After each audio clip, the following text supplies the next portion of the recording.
August Wilson is an extremely important Pittsburgh-born playwright to discuss. He had a profound effect on the theater community in general, and an especially profound one on the African American theater community.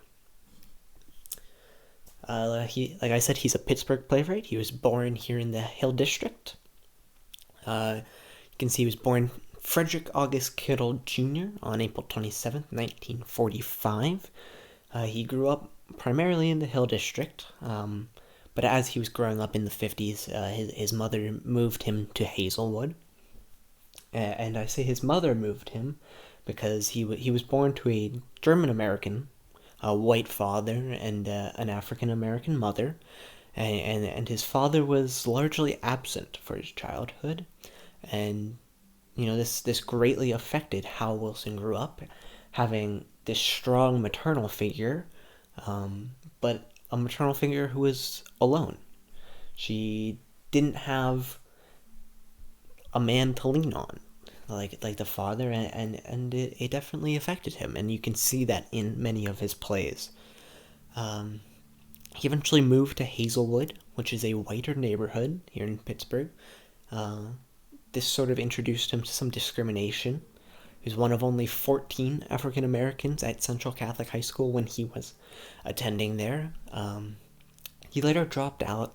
He had some struggles in schooling, not necessarily because of his intelligence or how studious he was, but sort of the environmental pressures that could come with being an African American in a predominantly white school. After dropping out of Central Catholic, he moved around to some other high schools. In one of them, he was reportedly accused of plagiarizing this 20-page paper on Napoleon. And these are all factors that led to him bouncing around. And ultimately, he did not graduate high school. He went straight into the workforce at age 16. But that's not to say that he wasn't a very smart individual. He spent a lot of time at the library. Supposedly, he taught himself to read at age 4 at the Carnegie Library, and eventually the Carnegie Libraries awarded him an honorary diploma, just to show how this is not someone who is failing to graduate high school because he doesn't have the ability or the intelligence, but someone who really didn't get a fair shake. And you can see how this childhood and growing up in Pittsburgh and in this black community and experiencing some pushback from the whiter community that he lived in really affected his plays. In the late 60s, obviously the black arts movement is in swing. There's really a lot of black empowerment, a lot of black pride, fighting for their rights, and August Wilson fully embraced this. He founds the Black Horizon Theater Company with several friends in 1968. This is a community-based theater. It's black theater put on by African Americans for African Americans, really trying to emphasize the need for a strong community, the need to stand up for themselves. The first work presented by this theater company was Amiri Baraka's A Black Mass. Amiri Baraka is someone we've mentioned in this class. And it's interesting. Wilson, he's known as this fabulous playwright, but he's not actually writing plays for this theater company that he founded. He's directing, and that definitely impacts how he writes plays. Having this experience already with directing. Ultimately, the theater company was dissolved in the mid-1970s, so it didn't last super long, but it still had a very profound impact on the community. And there are many other African American theater writers and directors and actors from the Pittsburgh area who sort of looked to this theater company as some inspiration. And there are several that championed it in their own theater companies, going forward in the 1970s. Uh, as I was discussing, the Black Arts Movement was very prevalent. Wilson is not technically part of the Black Arts Movement, because it primarily happened in the 60s and 70s. And Wilson wrote his plays in the 80s, 90s, and 2000s. So he sort of was a little late. He wasn't quite part of this movement as it was hitting stride.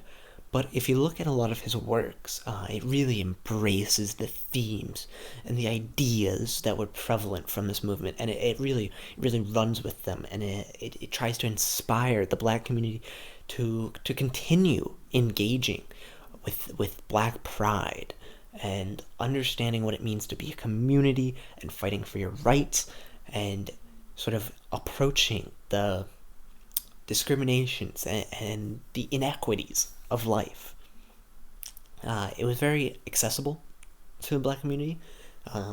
Wilson wrote in a specific dialect and specific tone that was conducive to the language of African Americans of the time. And so, even though Wilson is not part of the Black Arts Movement, they're very heavily linked, and you can see the spirit of the movement in his works. Wilson's most famous work is Fences. It's a prolific play. It won a Tony, it won a Pulitzer Prize for drama. It's highly acclaimed. That it has been performed all across the world. It's beloved, and it has some really strong themes. It's one of many plays that he wrote that take place in Pittsburgh. There was eventually a film adaptation of this that by Denzel Washington, also taking place in Pittsburgh and really highlighting the Pittsburgh of the 50s. The play is really about his father Troy and his son Corey, and they're clashing. These are not two characters that get along, even though they're father and son. The father is sort of begrudging. He supports his son not because he necessarily loves him, but because he deems it his duty, his paternal duty to support his son. He needs to give him a bed, and he needs to give him a roof over his head and food. Not because he wants to, not because he loves his son, but that is what he's forced to do. That is what society dictates for him, and it strains the relationship. Obviously, his son Corey is looking for his father to be proud of him. And Corey's a football player, and he's a darn good one. He's getting offers for college, for football, and he's really excited about this. And he tells his dad, and his dad doesn't want him to go. He doesn't want him to play football. He doesn't believe he's good enough. He doesn't find it in his heart to just say, "Go for it, son, I'm proud." He just can't do that. And part of the reason why is that Troy was a baseball player in the Negro League, and he was a good baseball player, but he never got the shot. He never got to play in the major leagues, and part of that was because he was a black man. He was discriminated against, and he was discriminated not just as a baseball player, but as a garbage man. He makes his living as a garbage man, but he's not allowed to drive the garbage truck, which obviously would pay more than just being on the back and emptying everything. And it's this confrontation where he feels like the world is against him, and everyone is holding Troy back, and that sort of makes a bitter man, and this bitter man almost can't stand to see his son succeed where he failed. He doesn't want his son to be a brilliant athlete because he didn't get to be a brilliant athlete. And you can see this in part in August Wilson's own life. August Wilson's father was absent. He didn't have a strong bond with his father. He lacked this love, and the mother figure in this play is the one that really shows us what love is, and how much she cares for Corey. And eventually the play ends with Troy passing, and there's a whole confrontation about it, and Corey hates the man. He hates what he had to become. He hates that he never experienced the paternal love that he feels like he deserved. But his mother convinced him that Troy did love him, and sure, he was hard, he was flawed, and he had these problems. He cheated on the mom, and all these just really demons that weighed Troy down. But in the end, he did love his family, and no matter what he said, he cared for them. And the end is a poignant scene where Corey forgives his father in spite of what happened. Fences is his most well-known work, but he also has this very, very famous cycle called the Pittsburgh Cycle, or the Century Cycle. It's a series of 10 plays by Wilson, and they're each set in a different decade. And these plays are really all focused on describing the black experience. And it shows how the black experience has changed over this century. Each play is one decade in the 1900s. And some of the characters recur throughout, showing how they change and how time has affected them. But almost all of the plays have a strong maternal figure, like Fences, based on Wilson's own mother. This is a very prolific motif throughout all of his plays, is that there's a strong motherly character who takes care of someone like Corey in Fences. It's also interesting how he uses supernatural aspects. We saw earlier how there's this magical realism, and so these plays are showing what it's like to be a black person in America, but there'll also be this sort of usually mentally challenged or mentally unwell character who acts as an oracle. He has these futuristic visions and these prophecies that they will talk about, and they use spirits. There's one play about a piano, and playing the piano releases the ancestral spirits, and so there's this deep sort of superstitious connection to some of Wilson's plays that's interesting and kind of unique to him. August Wilson is unfortunately no longer with us. He died at the age of 60 in 2005 due to liver cancer. One of the most interesting things about his death is how similar it was to his life. He really wanted a quote-unquote black funeral at St. Paul's Cathedral in Pittsburgh, but it was denied because it wasn't a Catholic funeral. Wilson wasn't exactly Christian, he wasn't exactly Muslim, he was somewhere in between. A lot of his focus was on the black culture and sort of that spiritually. But because his funeral plans were not Catholic, he was not allowed to be buried, or not allowed to have his funeral at St. Paul's Cathedral. And you can sort of see how, even in his death, he was trying to push the boundaries.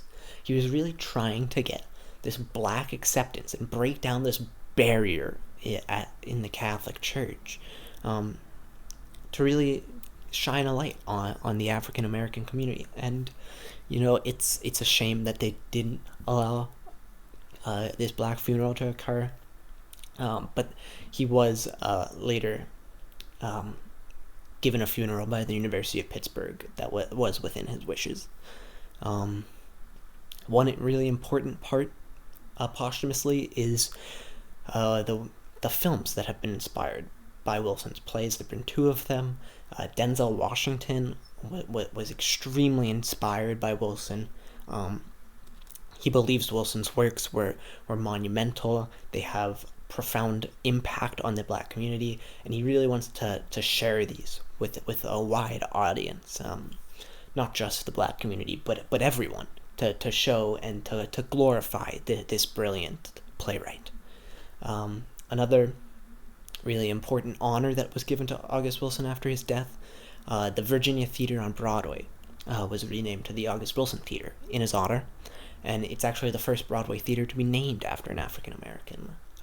So that just goes to show how well respected he was, and what a profound impact he had on the general theater community, not just limited to the African American theater. As I said, there were two films based off of his works, Fences and Ma Rainey's Black Bottoms, one in 2016 and the latter in 2020. Both were critically acclaimed films, absolutely beloved, brilliant works of art.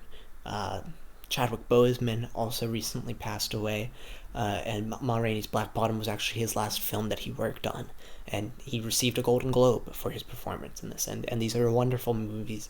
I've seen Fences, and I absolutely recommend it. Some more films are planned, I believe. As I mentioned, Denzel was a huge fan of August Wilson, and he believes this work needs to be shared with the masses. And so it is expected that some more of August Wilson's plays will be adapted into films. As you know, we go to the University of Pittsburgh. University of Pittsburgh has done a lot to try and preserve August Wilson's history, as he's such a predominant playwright from Pittsburgh, absolutely one of the pinnacles of Pittsburgh artists. In the Hillman Library, Archives and Special Collections, on the third floor, is a rotating display of some of his manuscripts, his props, his awards, like his Pulitzer Prize, and one of his unpublished plays about Malcolm X. There's actually a guitar from one of his stagings of Fences in there, and I absolutely encourage go check it out. I have a link to the website there that has some more details about what it is, what they have, and where to see this. Another local sort of tribute to August Wilson would be the Writer's Landscape. It's at the August Wilson African American Cultural Center, located on Liberty Avenue, and this sort of focuses on his life and his work and how he worked, and it has some of his possessions donated by his estate, and these were donated with the intent that his story be told, and that the people of Pittsburgh get to appreciate what a brilliant writer he was, what a brilliant man he was, and sort of feel what his work was like. It's one thing to read about him, and it's one thing to read his plays and see them performed or see the films. It's another to sort of experience what his life was like, and to see what the diner he grew up in was like, and see the images of the Hill District in the 1950s where he grew up. And a lot of his plays are set in the Hill District. So having that context can be really important to understanding sort of the themes and what caused him to feel so passionately about this community. These are some absolutely wonderful references that I used for this presentation. I recommend you check them out. I couldn't cover everything that is written about him. There's just so much to explore there, and I absolutely suggest you take some time on your own to look at these. Thank you.